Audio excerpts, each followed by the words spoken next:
अब बात करते हैं छत्तीसगढ़ से जुड़े एक मुद्दे की। छत्तीसगढ़ में राधिका खेड़ा मामला फिलहाल कांग्रेस पर कई तरह के सवाल खड़े कर रहा है और अब तो बीजेपी ने इस मामले में राधिका खेड़ा को न्याय दिलाने की बात तक कह दी है, जिस पर पीसीसी चीफ दीपक बैज का यह कहना है, हमें बीजेपी की मदद की जरूरत नहीं है। आखिर चुनावी माहौल में कांग्रेस की कितनी मुश्किलें बढ़ाएगा यह मामला, जानने के लिए पहले रिपोर्ट देखिए।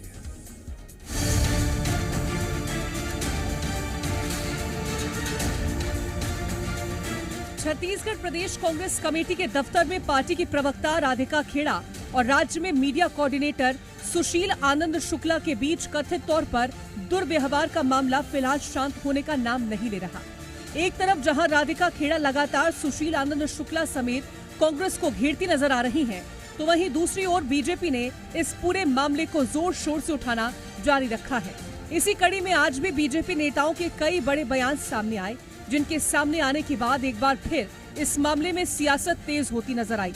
एक तरफ जहां छत्तीसगढ़ सरकार में मंत्री केदार कश्यप ने कहा राधिका किसी भी थाने में जाएं, उन्हें न्याय जरूर मिलेगा, तो वहीं दूसरी ओर अजय चंद्राकर का कहना है कि महिलाओं के साथ कैसा व्यवहार करना चाहिए ये कांग्रेस को नहीं आता, इस पर कार्रवाई होनी चाहिए। राधिका खेड़ा जो कि राष्ट्रीय प्रवक्ता है कांग्रेस पार्टी की, और जिस तरीके से उनके साथ में घटनाक्रम हुआ अत्यंत निंदनीय है। राधिका खेड़ा छत्तीसगढ़ के किसी भी थाने में जाए और वहां जाकर के रिपोर्ट लिखवाए, भारतीय जनता पार्टी की सरकार उनके साथ में न्याय करेगी। पूरा छत्तीसगढ़ जानता है कि एक महिला के साथ कांग्रेसियों ने अपमानजनक व्यवहार किया है, तो ये तो संस्कारहीनता है कांग्रेस की। महिलाओं से कैसे बात व्यवहार करना चाहिए आता नहीं, और इसके ऊपर कार्रवाई होनी चाहिए। प्रथम दृष्टिया वो महिला है, महिला ही है, इसलिए सुनने का कोई कारण नहीं।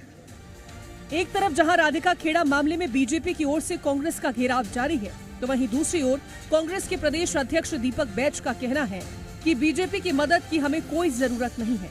देखिए, भारतीय जनता पार्टी न्याय दिलाना है तो पहले मणिपुर को जाके न्याय दिलाए, न्याय दिलाना है पहले कर्नाटक में जाके न्याय दिलाए। भारतीय जनता पार्टी पहले अपने गिरेबां में झांके, फिर दूसरी पे उंगली उठाए। कांग्रेस पार्टी घर का मामला है, हम घर में बैठ के सुलझाएंगे। भारतीय जनता पार्टी मदद लेने की आवश्यकता नहीं है। राधिका खेड़ा मामले में छत्तीसगढ़ की सियासत इन दिनों चरम पर है। देखना होगा कि चुनावी मौसम में ये मुद्दा कांग्रेस पर कितना असर डालता है। ब्यूरो रिपोर्ट, जी मीडिया। जी मीडिया संवाददाता सत्यप्रकाश जुड़ गए हैं इस खबर पर विश्लेषण करने के लिए हमारे साथ लाइव। सत्यप्रकाश, तीसरे चरण के रण के लिए तारीख बेहद नजदीक है। कांग्रेस चुनावों में लड़ रही है या अपने घर के अंदर मची लड़ाई को शांत करने में लगी हुई है?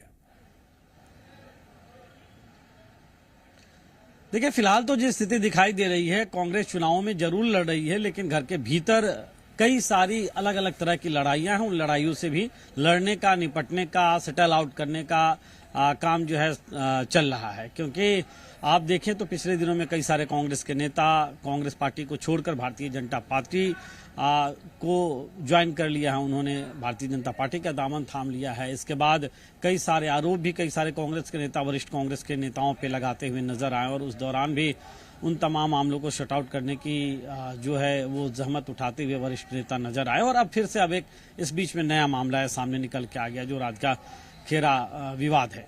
और इस पूरे मामले को लपकने का काम राजनीतिक तौर पे किया भारतीय जनता पार्टी ने। अब भारतीय जनता पार्टी तंज भी कस रही है और तंज के साथ साथ राधिका खेड़ा के सपोर्ट में भी खड़ी हुई नजर आ रही है, और बार बार कह रही है कि ये महिला के साथ अन्याय हुआ है। यहां तक भारतीय जनता पार्टी के नेता कह रहे हैं कि वो FIR दर्ज कराए किसी थाने में, उनको न्याय मिलेगा। तो इस तरह से तंज कसने के साथ साथ राधिका खेड़ा के साथ खड़ी होती हुई भारतीय जनता पार्टी एक तरह से राजनीतिक तौर पे इस मुद्दे को लपकते हुए दिखाई दे रही है। लेकिन कांग्रेस की ओर से दीपक बैज को भी हमने सुनवाया दर्शकों को किस तरह कह रहे हैं कि पहले अपने घर को देखे, हमारे घर का मामला है, हम शांत कर लेंगे। लेकिन ये मामला फिलहाल शांत होता हुआ पिछले 3-4 दिनों में नहीं दिखाई दिया। ये जरूर है कि कल शाम को इस पूरे मामले को लेकर चूंकि दीपक बैज से रिपोर्ट मंगाई गई है, तो दीपक बैज ने 1-to-1 चर्चा की है, राधिका खेड़ा हो या दूसरे पक्ष हो, उन सबसे, और ये जानने की कोशिश की है कि आखिर किन हालातों में, क्या परिस्थितियों में क्या कुछ हुआ, और वो ये रिपोर्ट AICC को भेजेंगे। उस पर जो निर्णय आएगा उस निर्णय मुताबिक वो कार्रवाई करेंगे या नहीं करेंगे, जो भी करना हो। लेकिन फिलहाल राजनीति में ये मुद्दा बेहद गरमाया हुआ दिखाई दे रहा है और भारतीय जनता पार्टी को बैठे बैठाए एक मुद्दा महिला अस्मिता, महिलाओं के अपमान मान के मुद्दे पे मिल गया है। सत्यप्रकाश, जानकारी के लिए आपका शुक्रिया।